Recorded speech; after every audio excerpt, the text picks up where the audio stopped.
Halo Halo guys, guys. this is This my story, your story, and our story.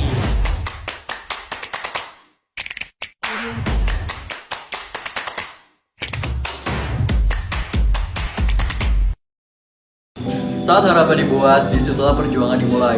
Saat SD, saya bisa dibilang anak yang nakal. Anak nakal yang gak pernah belajar, tapi harapannya mau masuk sekolah negeri. Saya marah saat saya mengetahui nilai ujian SD saya kecil. Padahal memang itu yang patut saya dapatkan, karena saya gak pernah belajar dan kerjaannya cuma main terus. Sampai akhirnya saat kelas 2 SMP, saya melihat orang tua saya ada masalah ekonomi. Saya melihat orang tua saya kesusahan nyari duit, ditambah lagi kakak saya saat itu kuliah di universitas swasta yang memerlukan biaya yang mahal. Akhirnya saya sadar, saya gak mau ngebebani orang tua saya untuk sekolah dengan biaya yang mahal. Untuk itu saya harus masuk sekolah negeri.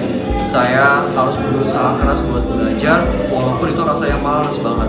Saya sampai dimusuhin sama teman-teman saya karena saya sibuk belajar dan tidak pernah lagi main sama mereka.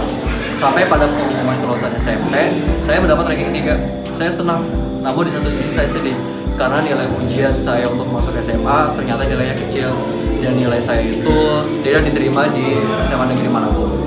Saya kesal dengan kegagalan saya stres dengan kegagalan saya sudah berusaha keras buat belajar tapi hasilnya itu sia-sia. Tidak ada bedanya saya yang sudah rajin belajar dengan dahulu saya malas-malasan. Namun orang tua saya bilang kepada saya, gak apa-apa kamu di SMA, di swasta, tapi di universitas nanti kamu pasti bisa masuk negeri. Saya nggak yakin, tapi saya berusaha buat bangkit lagi dan saya pegang omongan orang tua saya. Saya belajar pagi, siang, sore, sampai pada pengumuman ujian masuk PTN, saya diterima di universitas negeri, yaitu UPN Jakarta. Nah, di sini aku mau cerita ke kalian pengalaman aku waktu naik Kopaja. Mungkin dibanding cerita teman aku Fikri, ceritaku ini agak sepele ya, karena tujuannya itu cuman ya udah pulang aja gitu loh. Tapi di cerita aku ini, aku mendapatkan banyak banget pelajaran-pelajaran berharga di kehidupan aku. Jadi waktu itu aku pernah kecopetan oleh 2 orang. Mereka itu kayaknya masih siswa ya, soalnya pakai baju pramuka dengan hoodie warna biru gitu. Tiba-tiba mereka ngajak aku ngobrol, aku dibuat lengah tuh. Akhirnya tiba-tiba HP aku diambil, terus mereka kabur. Nah, dari itu aku mendapatkan pelajaran yang pertama, bahwa aku harus selalu waspada ke siapa saja, kapan saja, dan di mana saja.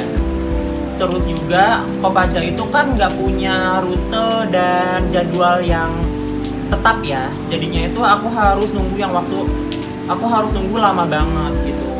Nah, itu tuh aku harus sabar.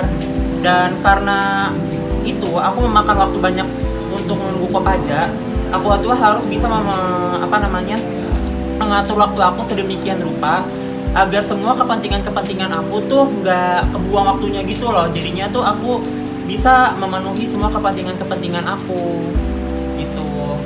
Jadinya itu di situ aku harus belajar sabar, aku waspada, aku harus selalu sigap, dan aku harus belajar time management yang bagus. Karena dengan time management yang bagus itu bener-bener dibutuhin banget nih dalam kehidupan aku, biar kehidupan aku tuh bagus gitu, mentalnya, baik nilainya maupun kehidupan sosialnya. Jika kita sudah berjuang untuk mencapai harapan yang kita inginkan, maka kita harus siap untuk menerima risiko dari proses yang kita hadapi.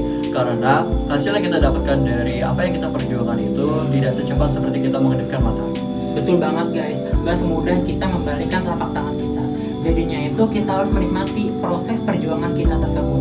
Karena di dalam proses tersebut kita mendapatkan banyak banget pelajaran-pelajaran yang berguna di hidup kita.